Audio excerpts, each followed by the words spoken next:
अध्याय 11। प्रभु की महानता। इसलिए तू अपने परमेश्वर यहोवा से अत्यंत प्रेम रखना और जो कुछ उसने तुझे सौंपा है उसका अर्थात उसकी विधियों, नियमों और आज्ञाओं का नित्य पालन करना। और तुम आज ये सोच समझ लो, क्योंकि मैं तो तुम्हारे बाल बच्चों से नहीं कहता, जिन्होंने न तो कुछ देखा और न जाना है कि तुम्हारे परमेश्वर यहोवा ने क्या क्या ताड़ना की और कैसी महिमा और बलवंत हाथ और बढ़ाई हुई भुजा दिखाई, और मिस्र में वहां के राजा फिरौन को कैसे कैसे चिन्ह दिखाए, और उसके सारे देश में कैसे कैसे चमत्कार के काम किए, और उसने मिस्र की सेना के घोड़ों और रथों से क्या किया। अर्थात जब वे तुम्हारा पीछा कर रहे थे तब उसने उनको लाल समुद्र में डुबोकर किस प्रकार नष्ट कर डाला कि आज तक उनका पता नहीं। और तुम्हारे इस स्थान में पहुंचने तक उसने जंगल में तुमसे क्या क्या किया। और उसने रूबेनी एलियाब के पुत्र दातान और अबीराम से क्या क्या किया। अर्थात पृथ्वी ने अपना मुंह पसार के उनको घरानों और डेरों और सब अनुचरों समेत सब इस्राएलियों के देखते देखते कैसे निगल लिया। परंतु यहोवा के इन सब बड़े बड़े कामों को तुमने अपनी आंखों से देखा है। प्रतिज्ञात देश की आशीषें। इस कारण जितनी आज्ञाएं मैं आज तुम्हें सुनाता हूं उन सबों को माना करना, इसलिए कि तुम सामर्थी होकर उस देश में जिसके अधिकारी होने के लिए तुम पार जा रहे हो प्रवेश करके उसके अधिकारी हो जाओ और उस देश में बहुत दिन रहने पाओ, जिसे तुम्हें और तुम्हारे वंश को देने की शपथ यहोवा ने तुम्हारे पूर्वजों से खाई थी, और उसमें दूध और मधु की धाराएं बहती हैं। देखो, जिस देश के अधिकारी होने को तुम जा रहे हो वो मिस्र देश के समान नहीं है, जहां से निकल कर आए हो, जहां तुम बीज बोते थे और हरे साग के खेत की रीति के अनुसार अपने पांव से नालियां बनाकर सींचते थे। परंतु जिस देश के अधिकारी होने को तुम पार जाने पर हो वो पहाड़ों और तराइयों का देश है और आकाश की वर्षा के जल से सिंचता है। वो ऐसा देश है जिसकी तेरे परमेश्वर यहोवा को सुधि रहती है, और वर्ष के आदि से लेकर अंत तक तेरे परमेश्वर यहोवा की दृष्टि उस पर निरंतर लगी रहती है। और यदि तुम मेरी आज्ञाओं को जो आज मैं तुम्हें सुनाता हूं ध्यान से सुनकर अपने संपूर्ण मन और सारे प्राण के साथ अपने परमेश्वर यहोवा से प्रेम रखो और उसकी सेवा करते रहो, तो मैं तुम्हारे देश में बरसात के आदि और अंत दोनों समयों की वर्षा को अपने अपने समय पर बरसाऊंगा, जिससे तू अपना अन्न, नया दाख मधु और टटका तेल संचय कर सकेगा। और मैं तेरे पशुओं के लिए तेरे मैदान में घास उपजाऊंगा और तू पेट भर खाएगा और संतुष्ट रहेगा।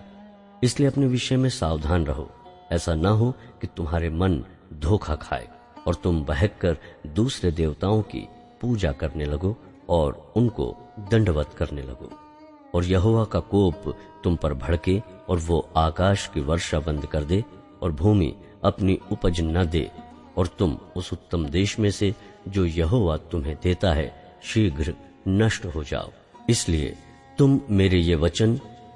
अपने अपने मन और प्राण में धारण किए रखना कि चिन्ह के रूप में अपने हाथों पर बांधना, और वे तुम्हारी आंखों के मध्य में टीके का काम दे। और तुम घर में बैठे मार्ग पर चलते लेटते उठते इनकी चर्चा करके अपने बच्चों को सिखाया करना, और इन्हें अपने अपने घर के चौखट के बाजुओं और अपने फाटकों के ऊपर लिखना, इसलिए कि जिस देश के विषय यहोवा ने तेरे पूर्वजों से शपथ खाकर कहा था कि मैं उसे तुम्हें दूंगा,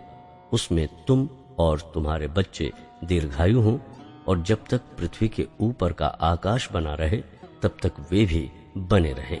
इसलिए यदि तुम इन सब आज्ञाओं को मानने में जो मैं तुम्हें सुनाता हूं पूरी चौकसी करके अपने परमेश्वर यहोवा से प्रेम रखो और उसके सब मार्गों पर चलो और उससे लिपटे रहो, तो यहोवा उन सब जातियों को तुम्हारे आगे से निकाल डालेगा और तुम अपने से बड़ी और सामर्थ्य जातियों के अधिकारी हो जाओगे। जिस जिस स्थान पर तुम्हारे पांव के तलवे पड़े वे सब तुम्हारे ही हो जाएंगे, अर्थात जंगल से लबानोन तक और परात नामक महानद से लेकर पश्चिम के समुद्र तक तुम्हारी सीमा होगी। तुम्हारे सामने कोई भी खड़ा न रह सकेगा, क्योंकि जितनी भूमि पर तुम्हारे पांव पड़ेंगे उस सब पर रहने वालों के मन में तुम्हारा परमेश्वर यहोवा अपने वचन के अनुसार तुम्हारे कारण उनमें डर और थरथराहट उत्पन्न कर देगा। सुनो, मैं आज के दिन तुम्हारे आगे आशीष और शाप दोनों रख देता हूं, अर्थात यदि तुम अपने परमेश्वर यहोवा की इन आज्ञाओं को जो मैं आज तुम्हें सुनाता हूं मानो तो तुम पर आशीष होगी, और यदि तुम अपने परमेश्वर यहोवा की आज्ञाओं को नहीं मानोगे और जिस मार्ग की आज्ञा मैं आज सुनाता हूं उसे तजकर दूसरे देवताओं के पीछे हो लोगे जिन्हें तुम नहीं जानते हो, तो तुम पर शाप पड़ेगा। और जब तेरा परमेश्वर यहोवा तुझको उस देश में पहुंचाए जिसके अधिकारी होने को तू जाने पर है, तब आशीष गरिज्जीम पर्वत पर से और शाप एबाल पर्वत पर से सुनाना। क्या वे यरदन के पार सूर्य के अस्त होने की ओर अराबा के निवासी कनानियों के देश में गिलगाल के सामने मोरे के बांज वृक्षों के पास नहीं है? तुम तो यरदन पार इसलिए जाने पर हो कि जो देश तुम्हारा परमेश्वर यहोवा तुम्हें देता है उसके अधिकारी हो जाओ, और तुम उसके अधिकारी होकर उसमें निवास करोगे। इसलिए जितनी विधियां और नियम मैं आज तुमको सुनाता हूं उन सबों के मानने में चौकसी करना। अध्याय 12। एक ही आराधना स्थल। जो देश तुम्हारे पूर्वजों के परमेश्वर यहोवा ने तुम्हें अधिकार में लेने को दिया है, उसमें जब तक तुम भूमि पर जीवित रहो तब तक इन विधियों और नियमों के मानने में चौकसी करना। जिन जातियों के तुम अधिकारी होगे उसके लोग ऊंचे ऊंचे पहाड़ों या टीलों पर या किसी भांति के हरे वृक्ष के तले जितने स्थानों में अपने देवताओं की उपासना करते हैं, उन सबों को तुम पूरी रीति से नष्ट कर डालना। उनकी वेदियों को ढा देना, उनकी लाठों को तोड़ डालना, उनकी अशेरा नामक मूर्तियों को आग में जला देना और उनके देवताओं की खुदी हुई मूर्तियों को काटकर गिरा देना कि उस देश में से उनके नाम तक मिट जाएं। फिर जैसा वे करते हैं तुम अपने परमेश्वर यहोवा के लिए वैसा न करना, किंतु जो स्थान तुम्हारा परमेश्वर यहोवा तुम्हारे सब गोत्रों में से चुन लेगा कि वहां अपना नाम बनाए रखे, उसके उसी निवास स्थान के पास जाया करना, और वहीं तुम अपने होम बलि और मेल बलि और दशमांश और उठाई हुई भेंट और मन्नत की वस्तुएं और स्वेच्छा बलि और गाय बैलों और भेड़ बकरियों के पहिलौठे ले जाया करना, और वहीं तुम अपने परमेश्वर यहोवा के सामने भोजन करना और अपने अपने घराने समेत उन सब कामों पर जिनमें तुमने हाथ लगाया हो और जिन पर तुम्हारे परमेश्वर यहोवा की आशीष मिली हो आनंद करना। जैसे हम आजकल यहाँ जो काम जिसको भाता है वही करते हैं, वैसा तुम न करना। जो विश्राम स्थान तुम्हारा परमेश्वर यहोवा तुम्हारे भाग में देता है वहां तुम अब तक तो नहीं पहुंचे, परंतु जब तुम यरदन पार जाकर उस देश में जिसके भागी तुम्हारा परमेश्वर यहोवा तुम्हें करता है बस जाओ, और वो तुम्हारे चारों ओर के सब शत्रुओं से तुम्हें विश्राम दे और तुम निडर रहने पाओ, तब जो स्थान तुम्हारा परमेश्वर यहोवा अपने नाम का निवास ठहराने के लिए चुन ले, उसी में तुम अपने होम बलि और मेल बलि और दशमांश और उठाई हुई भेंटे और मन्नतों की सब उत्तम उत्तम वस्तुएं जो तुम यहोवा के लिए संकल्प करोगे, अर्थात जितनी वस्तुओं की आज्ञा मैं तुमको सुनाता हूं, उन सबों को वहीं ले जाया करना, और वहां तुम अपने बेटे बेटियों और दास दासियों सहित अपने परमेश्वर यहोवा के सामने आनंद करना, और जो लेवीय तुम्हारे फाटकों में रहे वो भी आनंद करे, क्योंकि उसका तुम्हारे संग कोई निज भाग या अंश न होगा। और सावधान रहना कि तू अपने होम बलियों को हर एक स्थान पर जो देखने में आए न चढ़ाना, परंतु जो स्थान तेरे किसी गोत्र में यहोवा चुन ले वहीं अपने होम बलियों को चढ़ाया करना। और जिस जिस काम की आज्ञा मैं तुझको सुनाता हूं उसको वहीं करना। परंतु तू अपने सब फाटकों के भीतर अपने जी की इच्छा और अपने परमेश्वर यहोवा की दी हुई आशीष के अनुसार पशु मार के खा सकेगा। शुद्ध और अशुद्ध मनुष्य दोनों खा सकेंगे, जैसे कि चिकारे और हरिण का मांस, लेकिन उसका लहू न खाना, उसे जल के समान भूमि पर उंडेल देना।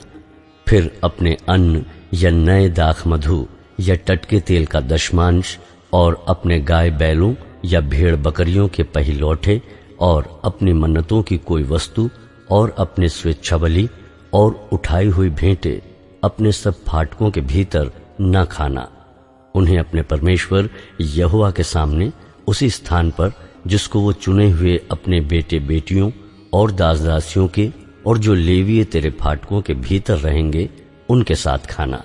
और तू अपने परमेश्वर यहोवा के सामने अपने सब कामों पर जिनमें हाथ लगाया हो आनंद करना।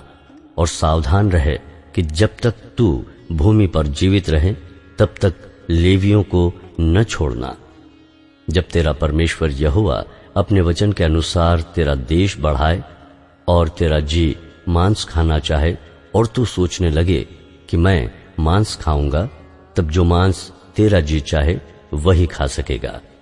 जो स्थान तेरा परमेश्वर यहोवा अपना नाम बनाए रखने के लिए चुन ले, वो यदि तुझसे बहुत दूर हो तो जो गाय बैल भेड़ बकरी यहोवा ने तुझे दी हो, उनमें से जो कुछ तेरा जी चाहे उसे मेरी आज्ञा के अनुसार मार के अपने फाटकों के भीतर खा सकेगा। जैसे चिकारे और हरिण का मांस खाया जाता है वैसे ही उनको भी खा सकेगा। शुद्ध और अशुद्ध दोनों प्रकार के मनुष्य उनका मांस खा सकेंगे, परंतु उनका लहू किसी भांति न खाना, क्योंकि लहू जो है वो प्राण ही है। और तू मांस के साथ प्राण कभी भी न खाना। उसको न खाना, उसे जल के समान भूमि पर उंडेल देना। तू उसे न खाना इसलिए कि वो काम करने से जो यहोवा की दृष्टि में ठीक है, तेरा और तेरे बाद तेरे वंश का भी भला हो। परंतु जब तू कोई वस्तु पवित्र करे या मन्नत माने तो ऐसी वस्तुएं लेकर उस स्थान को जाना जिसको यहोवा चुन लेगा, और वहां अपने होम बलियों के मांस और लहू दोनों को अपने परमेश्वर यहोवा की वेदी पर चढ़ाना, और मेल बलियों का लहू उसकी वेदी पर उंडेल कर उनका मांस खाना। इन बातों को जिनकी आज्ञा मैं तुझे सुनाता हूं चित्त लगाकर सुन के जब तू वो काम करे जो तेरे परमेश्वर यहोवा की दृष्टि में भला और ठीक है,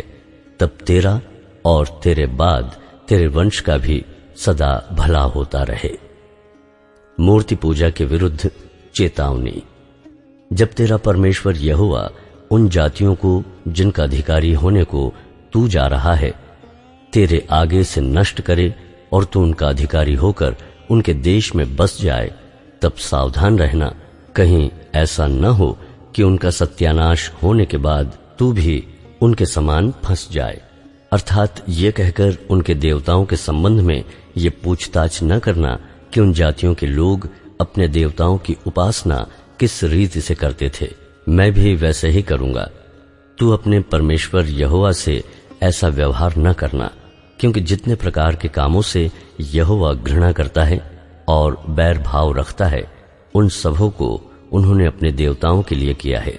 यहाँ तक कि अपने बेटे बेटियों को भी वे अपने देवताओं के लिए अग्नि में डालकर जला देते हैं। जितनी बातों की मैं तुमको आज्ञा देता हूं उनको चौकस होकर माना करना, और न तो कुछ उनमें बढ़ाना और न उनमें से कुछ घटाना।